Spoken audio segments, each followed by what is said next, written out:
আজকের ভিডিওটা আরামবাগ মানুষের জন্য খুবই গুরুত্বপূর্ণ হতে চলেছে। যদি আরামবাগ সত্যি একটি আলাদা জেলা হিসেবে গড়ে ওঠে তাহলে কি আমাদের কিছু সুবিধা হবে, আদৌ কি কিছু বদলাবে নাকি শুধু নাম বদলাবে? আজ সহজ ভাষায় চলুন সেটা বুঝে নেওয়া যাক। আজকাল আমি রমেশ আর আপনি দেখছেন বাংলা হিসাব। ওয়েস্ট বেঙ্গল বাজেট 2026-এ প্রশাসনিক সুবিধার জন্য নতুন জেলা গঠনের প্রস্তাবের কথা উঠে এসেছে, আর তার মধ্যে আরামবাগের নাম নিয়েও আলোচনা চলছে। চলুন দেখি এর বাস্তব প্রভাব কি হতে পারে। নতুন হলে সাধারণ মানুষের লাভ কি হতে পারে। প্রথমত, সরকারি কাজ দ্রুত হতে পারে।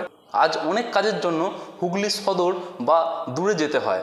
যদি আরামবাগ জেলা হয় তাহলে যে সুবিধাগুলি পাওয়া যাবে সেটা হলো জেলা প্রশাসনিক অফিস, সরকারি পরিষেবা, জমি ও নথির কাজ, কিছু ক্ষেত্রে স্বাস্থ্য ও শিক্ষা অবকাঠামো আরও কাছাকাছি আসতে পারে। দ্বিতীয়ত, ব্যবসা ও চাকরির সুযোগ।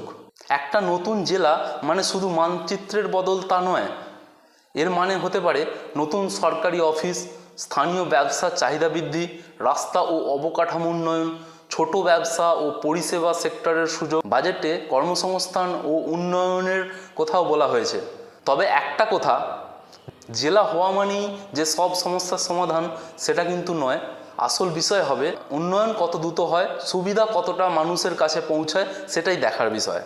আমি আরামবাগ পার্শ্ববর্তী এলাকার মানুষ হিসেবে এই পরিবর্তন খুবই আগ্রহ নিয়ে দেখছি। আপনার কি মনে হয় আরামবাগ জেলা হলে সবচেয়ে বড় সুবিধা কি হতে পারে? কমেন্টে লিখুন।